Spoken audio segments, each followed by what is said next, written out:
வணக்கம் நண்பர்களே. பொங்கலுக்கு வெளியான பராசக்தி, பொங்கலுக்கு முன்னாடியே வெளியான பராசக்தி விமர்சன ரீதியாக பெரிய வரவேற்பை பெற்றிருக்கு. அதே போல வசூல் ரீதியாகவும் அந்த படம் பெரிய வரவேற்பை பெற்றிருக்கிறது. கிட்டத்தட்ட 100 கோடி அப்படிங்கிற அந்த வசூல் இலக்கை தொடப்போகுது இந்த படம். உலகெங்கும் இந்த படத்தினுடைய வசூல் கிட்டத்தட்ட 100 கோடி. தமிழ்நாட்டில் மட்டுமே அது 60 கோடிக்கு மேலே வசூலிச்சிருக்கிறதா சொல்கிறாங்க. சிவகார்த்திகேயனுடைய கெரியரில் அமரன் தான் உச்சம் அப்படின்னு சொன்னாங்க. அது உண்மைதான். இப்போ இந்த ட்ரெண்டு தொடர்ந்ததுன்னா இந்த பராசக்தி தான் புதிய உச்சமாக இருக்கும் அப்படின்னு சொல்லலாம். கமர்ஷியலாக அந்த படம் பெரிய வெற்றி பெற்றாலும் இன்னும் கூட பெருசாக போயிருக்க வேண்டிய படம் இந்த விஷமிகள், விஜய் ரசிகர்கள் அப்படிங்கிற பெயரில் இந்த தமிழ் சினிமாவுக்கு மிகப்பெரிய ஆபத்தாக மாறிக்கொண்டிருக்கிற இந்த விஷமிகளுடைய அந்த பொய் பிரச்சாரத்தால் அந்த படத்துக்கு ஒரு பாதிப்பு ஏற்பட்டிருக்கிறது. என்னமோ உண்மைதான், அதை யாரும் மறுக்க முடியாது. அது குறிப்பாக இந்த கிராமப்புறங்களில் இந்த படம் இன்னும் பெரிய அளவுக்கு போயிருக்கணும். அது படமே பார்க்காம ஒரு பிரச்சாரத்தை அவங்க எடுத்து வைக்கிறாங்க. படம் சுமார் தான், ரொம்ப போர் அடிக்குது, அல்லது உட்கார முடியல, இந்த வார்த்தைகளை தொடர்ச்சியாக அவங்க பரப்புகிறாங்க. குறிப்பாக சமூக வலைதளங்களில் 4 பேர் பார்க்கும்போது ஒரு அந்த விஜய் ரசிகன் உள்ள புகுந்து அந்த 4 பேர் மத்தியில் இந்த கருத்தை விதைச்சிட்டு போகிறான். படம் பார்க்கணும் அப்படின்னு 4 பேர் நினச்சிருப்பான்ல, அதில் ஒருத்தர் 2 பேர் சரி அப்புறம் பார்த்துக்கலாம், ஓடிடிக்கு வரட்டும் பார்த்துக்கலாம், இந்த நினைப்பில் போகிறதுக்கான வாய்ப்பை இந்த விஜய் ரசிகர்கள் உருவாக்குறாங்க. அது போக சிலருக்கு ஏதோ இந்த படத்தில் சில கேள்விகளை தொடர்ச்சியாக முன்வைக்கிறாங்க. அதாவது படித்தவங்க, சமூக வலைதளங்களில் தொடர்ந்து இயங்குறவங்க, ஒரு இடதுசாரி சிந்தனை உள்ளவங்க, தமிழ் மீது பற்று கொண்டவர்கள், அதே போல் திராவிட இயக்க சிந்தனையாளர்கள், இவங்கெல்லாம் ஒரு அபத்தமான ஒரு கருத்துக்களை அங்கே முன்வைக்கிறாங்க. அதில் முக்கியமானது எனக்கு அது ரொம்ப கேவலமாக நினைக்கிறேன். நான் என்னடா ஜென்மகதுங்கள்லாம் ஒரு படத்தை ரசிக்க தெரியாதா அப்படிங்கிற அளவுக்கு கோபம் ஏற்படுத்துது. இத்தனைக்கும் இவங்கெல்லாம் மெத்த படித்தவர்கள், பெரிய அறிவுஜீவிகள் அப்படிங்கிற போர்வையில் இயங்குறவங்க. இந்த படத்தில் வருகிற சிவகார்த்திகேயன் ஸ்ரீலீலா காதல் காட்சிகள் எரிச்சலாக இருக்கான், பிடிக்கலையும் அவங்களுக்கு. இந்த படமே அவங்களுக்கு அந்த படத்தையே அது கெடுத்துருச்சு அப்படிங்கிற மாதிரி ஒரு கருத்தை தெரிவிச்சிருக்காங்க. என்ன முட்டாள்தனமான வாதம்! இது ஒரு படம், இது பிரச்சார ஒரு டாக்குமெண்ட் கிடையாது. ஒரு படத்துல ஒரு சில இடங்கள் ரிலாக்ஸாக உட்காந்து ரிலாக்ஸாக சில காட்சிகளை அனுபவித்து பார்க்கணும் அப்படின்ற ஒரு உணர்வே கிடையாதா? நீங்கள என்ன மிஷினா, சைக்கோக்களா? நல்ல ஒரு காதல் அல்லது ரொமான்ஸு அந்த மாதிரியான விஷயங்களே பிடிக்காத சைக்கோக்கள் மட்டும்தான் இது நல்லா இல்லைன்னு சொல்லுவாங்க. அந்த காதல் காட்சிகளை முழுசாக சொல்லி அதை ஸ்பாயிலராக விரும்பலை. தயவு செஞ்சு அது படத்தில் பார்த்து நீங்கள் அனுபவிங்க. அதில் ஸ்ரீலீலா ஒரு தெலுங்கு பெண்ணாக வருவாங்க, தமிழ் பேசுவாங்க, தமிழ்நாட்டில் பிறந்து வளர்ந்து ஒரு தெலுங்கு பெண். அந்த பெண்ணுக்கு சிவகார்த்தியன், அவன் ரயில்வே லோகோ பைலட்டு, சிவகார்த்தியனுடைய தம்பி காலேஜில் படிக்கிற பையன். 2 பேருமே ஃப்ரெண்ட்ஸு. அந்த சிவகார்த்தியன் அவன் தம்பி, இவங்க 2 பேருமே ஸ்ரீலாவுக்கு ஃப்ரெண்ட்ஸாக இருக்காங்க. அந்த நட்பு சிவகார்த்தியனுக்கு ஸ்ரீலாவுக்கு காதலாக மாறுகிற அந்த இடமெல்லாம் அவ்வளவு அழகாக இருக்கும். இந்த பழைய கல்கி நாவல்களில், ஏன்னா இது பீரியட் படம் இல்லையா, அது இயல்பாகவே அந்த கதைக்களத்தை நம்ம கண்முன்னாடி நிறுத்துது. கல்கி, தேவன் கதைகளை படித்தவங்களுக்கு இந்த காட்சிகளை பார்த்தீங்கன்னா மிக எளிதில் அதோட நீங்கள் ஒன்றி போயிடுவீங்க. அவ்வளோ இயல்பாக அவ்வளோ அழகாக இருக்குது. அதெல்லாம் ஒரு இந்தி எதிர்ப்பு போராட்டத்தில் பங்கேற்று ரயிலை கொளுத்தின புறநானூற்று படை அப்படிங்கிற ஒரு இயக்கத்தோட தலைவன் ஒரு கட்டத்தில் அந்த பொண்ணுகிட்ட உனக்கு தான் ஹிந்தி தெரியுமே, ஹிந்தி கற்றுக்கொடு அப்படின்னு கேட்டு நிற்பான். அப்படி ஹிந்தி கற்றுக்கிற அந்த காட்சிகள் அப்படியே காதலாக மாறும். அவ்வளோ அழகாக அதை பண்ணியிருப்பாங்க சுதா கொங்கரா. ரொம்ப ரசித்து பார்த்தேன் நான். ஆனால் என்ன இளவு இதுங்களுக்கு, இவங்களுடைய என்ன மென்டாலிட்டி இதுன்னு எனக்கு ஒன்றும் புரியல. இந்த காதல் காட்சி பிடிக்கல, இந்த பாடல்கள் பிடிக்கலன்றான். எனக்கு தெரிஞ்சு இந்த ஜிவி பிரகாஷ் இந்த படத்தில் தான் அவனுடைய பெஸ்ட்டை காட்டியிருக்கான்னு நினைக்கிறேன் நான்.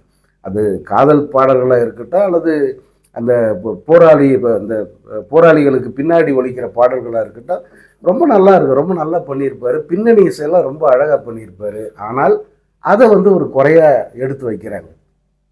அதே போல் திமுக தானே இந்த போராட்டத்தை வழி நடத்துச்சு. மாணவர்கள் ஆரம்பிக்கிறாங்க, மாணவர்கள் தன்னெழுச்சியாக மிகப்பெரிய ஒரு போராட்டமாக பண்ணுறாங்க. அது சக்ஸஸ் ஆக போகிற மாதிரி வரும்போது வந்து சக்ஸஸ் ஆகிற அளவுக்கு அதை கொண்டு போகிறது எதுன்னா பேரறிஞர் அண்ணாவும் திமுக இயக்கமும் தான்.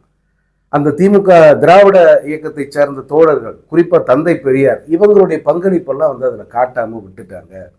அதே போல் இன்னும் பலருடைய பங்களிப்பு இருக்குது. இந்தி திணிப்புக்கு எதிரான அந்த போராட்டத்தில் பல பெரிய தலைவர்கள் பங்களிப்பு இருக்குது. அதையெல்லாம் வந்து அதில் காட்டவே இல்லை அப்படின்னு ஒரு குற்றச்சாட்டை முன்வைக்கிறாங்க. இல்லை, இது வந்து எப்படின்னா, இந்த இந்தி திணிப்புக்கு எதிரான போராட்டத்தை முழுமையாக காட்சிப்படுத்துகிற டாக்குமெண்ட்ரி இல்லை. எத்தனை வாட்டி இதை சொல்லுவாங்க? இது ஒரு படம், ஒரு முழுமையான திரைப்படம். இந்த 60களின் பின்னணியில் உருவாக்கப்படுகிற ஒரு படம். அந்த 60களின் பின்னணியில் ஒரு படத்தை உருவாக்குறதே ரொம்ப கஷ்டம். ஏன்னா அந்த பேக்ட்ராப் செட் பண்ணணும், ஆர்ட் டைரக்டரோட ஒர்க்கு எவ்வளோ, அதுக்கான அந்த பொருட்கள், அந்த காலகட்டத்தில் பயன்படுத்திய பொருட்கள். அதுக்கு தான் வந்து அவங்க அந்த பராசக்தி உலகம் அப்படின்னு ஒரு எக்ஸிபிஷன் வச்சாங்க. அந்த பொருட்கள் மொத்தத்தையும் வந்து அவங்க அதில் காட்சிப்படுத்தினாங்க. அது எல்லாமே படத்தில் பயன்படுத்தியிருக்காங்க. நீங்கள் பராசக்தி உலகத்தில் பார்த்த எந்த ஒரு பொருளையும் வந்து அவங்க விட்டு வைக்கல. எல்லாமே வந்து அந்த படத்தில் வந்து காட்சிகள் இருக்கும். இதையெல்லாம் வந்து அந்த உணர்வை கடத்தணும் அப்படிங்கிறது தான் வந்து அவங்களுடைய நோக்கமாக இருந்த தவிர, இந்த போராட்டம் வந்து அப்படி பார்த்தா 1935 ஆரம்பித்த போராட்டத்தை வந்து அப்போ இருந்து டாக்குமெண்ட் பண்ணியிருக்கணும். அதையே எதிர்பார்க்குறாங்க. அப்படியும் கூட சுதா கொங்கரா வந்து இதில் மிகச்சிறப்பாக ஒரு வேலை பண்ணியிருப்பாங்க. அந்த 1935 ஆரம்பித்த போராட்டம் இருக்க, அதை வந்து நம்ம விட்டுறக்கூடாது. அதே போல் இந்த போராட்டம் எப்போ முடிவுக்கு வருதுங்கிறதையும் நம்ம விட்டுறக்கூடாது. எல்லா காலகட்டத்தில் நடந்த போராட்டம், அதில் பங்கெடுத்தவர்கள், தலைவர்களுடைய பங்களிப்பு, அதனுடைய விளைவு என்ன, இது எல்லாத்தையும் வந்து எண்டு கார்டு, டைட்டில் கார்டு போடும்போது வந்து ஃபுல்லாக ஒரு 5 நிமிஷம் வந்து அதை சொல்லிடுறாங்க. இதையும் வந்து அவங்க விட்டு வைக்கல. இந்த படத்தை பொறுத்த வரைக்கும் பேரறிஞர் அண்ணா, கலைஞர் அல்லது தந்தை பெரியார், இவங்க எல்லாரையுமே வந்து அவங்க முன்வைக்கல. ஒரு தேவையான அளவுக்கு ஏதோ ஒரு இடத்துல மட்டும்தான் அண்ணாவை வந்து ஒரு 2 இடங்களில் மட்டும் அண்ணாவை பயன்படுத்தியிருப்பாங்க. கலைஞரை வந்து, அதுவும் கலைஞர் மொழிப்போரில் எந்த அளவு ஆக்டிவாக இருந்தார், அவர் ஒரே காட்சியில் தான் காட்டுவாங்க. அது கூட கருணா அப்படின்னு தான் சொல்லுவாங்க. திமுகன்ற கட்சியை வந்து அவங்க முன்னிறுத்தவே இல்லை. திமுக தான் வந்து அதில் முழுசாக ஈடுபட்டது, திக முழுசாக ஈடுபட்டது. அந்த கட்சியில் வந்து அவங்க காட்டவே இல்லை. அதே போல் கண்ணியத்துக்குரிய காயிதே மில்லத் அப்படின்னு போராட்டி இப்போ நம்ம போற்றக்கூடிய மாபெரும் தலைவர், இஸ்லாமிய தலைவர் அவர். ஆனால் தன்னை ஒரு இஸ்லாமிய தலைவராக ஒரு நாளும் வந்து அவர் ஐசோலேட் பண்ணிக்கிட்டு இல்லை, அனைவருக்குமான ஒரு தலைவராக தான் அவர் இருந்தார் திரு காயிதே மில்லத் அவர்கள். அவருடைய பங்களிப்பை அவங்க காட்டவே இல்லை. ஏன்னா இந்திக்கு எதிராக முழுவீச்சில் போராடிய தலைவர்கள் அவரும் ஒருத்தர், அவரை வந்து காட்டலை அப்படின்ற ஒரு சில கருத்துக்களை வந்து பார்க்க முடிஞ்சது. எல்லாமே வந்து இது எல்லாத்தையுமே வந்து நான் அந்த படத்தில் வைக்கணும்னு சொன்னால் அது இந்த படமாக வந்திருக்காது, அது வேற ஒரு படமாக போயிருக்கோம். போர் அடிக்குதுங்க, உட்கார முடியலங்க, என்னங்க இது இப்போ பண்டிகை நாளில் இப்படி ஒரு படத்தை வந்து போட்டு இப்படி தான் வந்து சொல்லியிருப்பாங்க. இது வந்து அந்த உணர்வை தொட்டுட்டு போகணும், அவ்வளோதான். ஒரு படம் அதை செஞ்சாலே பெரிய சாதனை. உங்களுக்கு அது வேணும்னா முழுசாக ஒரு டாக்குமெண்ட்ரி யாராவது ஃபைனான்ஸ் பண்ணுங்க, ஃபண்டு கொடுங்க, ஒரு 100 கோடி ரூபாய் ஒதுக்குங்க. அதில் வந்து முழுசாக வந்து இந்தி எதிர்ப்பு போராட்டத்தினுடைய வரலாறு முழுசாக வந்து எடுத்துக்கலாம். இது வந்து அந்த மாதிரி டாக்குமெண்ட்ரி இல்லை. அதனால தான் வந்து இந்த பின்னணியில் ஒரு புனை கதையை வைக்கிறாங்க அவங்க.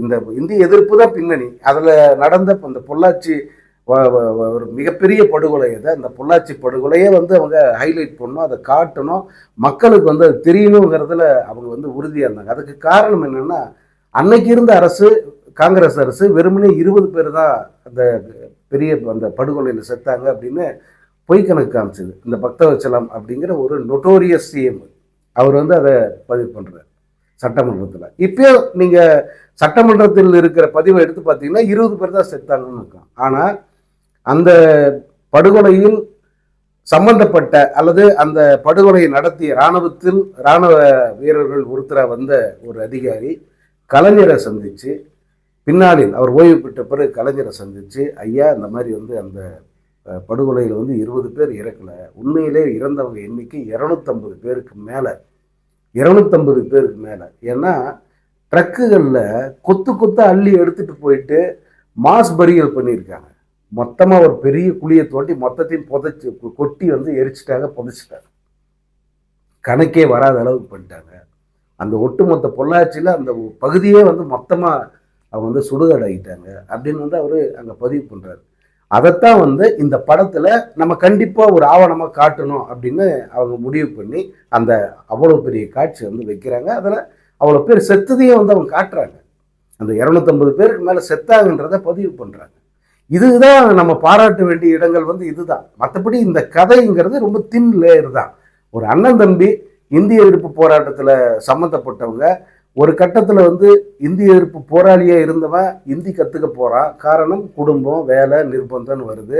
அப்படி போகிறவனுக்கு வந்து அவனுடைய வாழ்க்கையை மீண்டும் இந்தியாவில் பிரச்சனைக்குள்ளாகும் போது அந்த இந்தியை முழு வீச்சில் எதிர்த்து போராடுறான். அந்த போராட்டம் எப்படி போகுது, எப்படி முடியுது அப்படிங்கிறத வந்து அவங்க ஒரு படமாக எடுத்திருக்காங்க. இதில் வந்து நம்ம இந்த விஷயங்கள் எல்லாம் வைக்கலையே, இதையெல்லாம் கொடுக்கலையே, இதெல்லாம் ஒரு ஆதங்கமாக நம்ம சொல்லலாம். ஒரு இதெல்லாம் கூட சொல்லியிருந்தா நல்லா இருந்திருக்கும் அப்படின்னு வேணா நீங்க சொல்லலாமே தவிர, இது படத்தின் மீதான ஒரு பெரிய குறையாக, பெரிய குற்றச்சாட்டாக வச்சு அந்த படத்தையே காலி பண்ற ஒரு வேலையை படித்தவங்களே செய்கிறாங்க. இதை இந்தி எதிர்ப்புன்ற உணர்வு உள்ள இருக்கிறவங்களே இந்த படத்துக்கு எதிராக இந்த மாதிரி தொடர்ந்து சமூக வலைத்தளங்களில் பதிவெடுக்கிறது, 4 பேர்கிட்ட பேசுறது அல்லது பொது தளங்களில் விவாதிக்கிறது, இதையெல்லாம் வந்து பார்க்க முடியுது. இது அதற்கான நேரம் அல்ல.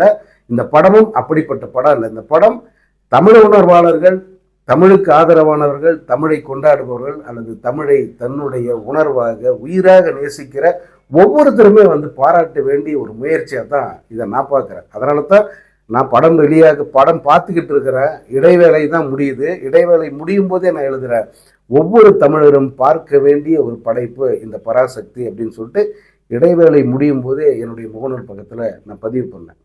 அப்படிப்பட்ட ஒரு முயற்சியை தெரிந்தும் சிறுமைப்படுத்துகிறாங்க, தெரியாமையும் குறை சொல்கிறாங்க. இந்த தவிட்டு தற்கொலைகள் வேணும்னே குறை சொல்கிறாங்க. இவர்கள் 3 தரப்பையுமே வந்து இந்த மாதிரி முயற்சிகளுக்கு ஆபத்தானவர்கள். நல்ல படங்கள் வந்து இவங்கெல்லாம் இருக்கிற வரைக்கும் வரவே விட மாட்டாங்க. இவங்க நல்ல முயற்சிகளை பாராட்டவே மாட்டாங்க. இதுதான் நம்ம தமிழ் சினிமாவோட சாபக்கேடு.